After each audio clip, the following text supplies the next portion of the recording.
আসসালামু আলাইকুম রহমতুল্লাহি ওবরাকাতুহ। বন্ধুগণ, কেমন আছেন আপনারা? আলহামদুলিল্লাহ, আমি ভালো আছি। আল্লাহ তালার কাছে আশা রাখি আপনারাও আল্লাহ তালা অশেষ মেহেরবানিতে ভালো আছেন।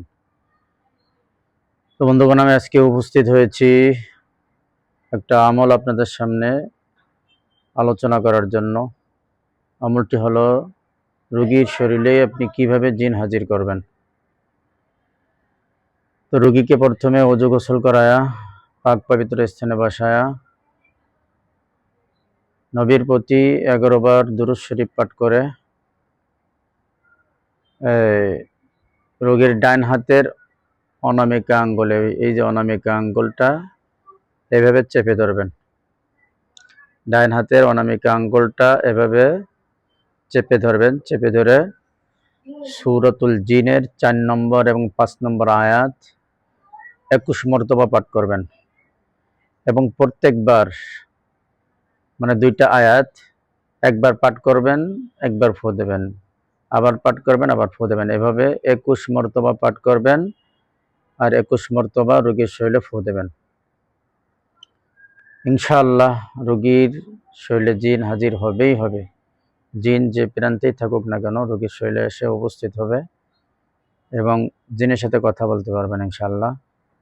আর জিনের সাথে কথা বলে জিনকে বিদায় দিতে পারবেন, বা ইচ্ছা করলে আপনি জিনকে শাস্তিও দিতে পারবেন, যদি আপনার শাস্তি দেওয়া কৌশলটা জানা থাকে। যদি আপনার কৌশল জানা না থাকে তাহলে ভুলেও এই কাজটা করবেন না। তো ভিডিওটা যদি ভালো লাগে অবশ্যই সাবস্ক্রাইব করে রাখবেন যারা নতুন, আর ভিডিওটি শেয়ার করে দেবেন, লাইক করবেন, কমেন্ট করবেন, ভালো কিছু শেখার জন্য কমেন্ট করবেন ইনশাআল্লাহ। তো চলেন আমরা আয়াতটা একটু সহি শুদ্ধভাবে আমরা একটু পাঠ করি। আউযু বিল্লাহি মিনাশ শাইতানির রাজীম। বিসমিল্লাহির রহমানির রহিম। وأنا ظننا أن لن تقول الإنس والجن على الله كذبا। এটা হচ্ছে 5 নম্বর আয়াত। 4 নম্বর আয়াত হলো وأنه كان يقول سفيهنا على الله شططا وأنا ظننا أن لن تقول الإنس والجن على الله كذبا।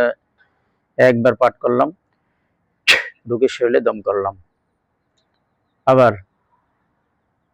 وأنه كان يقول سفيهنا على الله شططا وأنا ظننا أن لن تقول الإنس والجن على الله كذبا। আমি 2বার পড়লাম, আপনারা এভাবে, আমি আপনাদের জাস্ট আয়াতটা সহি শুদ্ধ করে একটু তেলাওয়াত করে দিলাম।